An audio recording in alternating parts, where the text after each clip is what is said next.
നിങ്ങളെ ജീവിതത്തിൽ പലവട്ടം തോറ്റിട്ടും കൂടെയുള്ളവർ ഇട്ടിട്ട് പോയിട്ടും ഇപ്പോഴും ജീവനോടെ ഇരിപ്പുണ്ടോ നിങ്ങൾ? എങ്കിൽ കേട്ടോളൂ, നിങ്ങൾ തോറ്റിട്ടില്ല. വീഴുന്നൊന്നൊരു കുറവല്ല ഭായി. പക്ഷെ വീണെടുത്ത് തന്നെ ഇങ്ങനെ കിടക്കുന്നുണ്ടല്ലോ, എനിക്ക് കഴിയില്ല എന്ന് കരയുന്നതുണ്ടല്ലോ, അതാണ് യഥാർത്ഥ പരാജയം.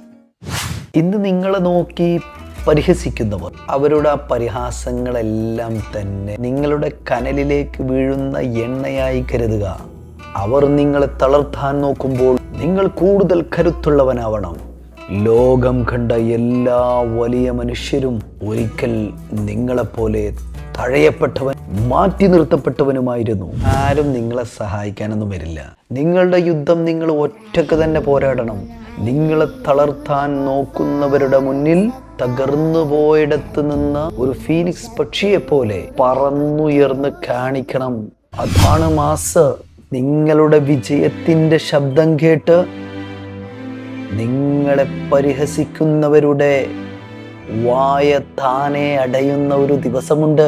ആ ദിവസത്തിനായി ഇന്നു മുതൽ പണിയെടുത്തു തുടങ്ങൂ.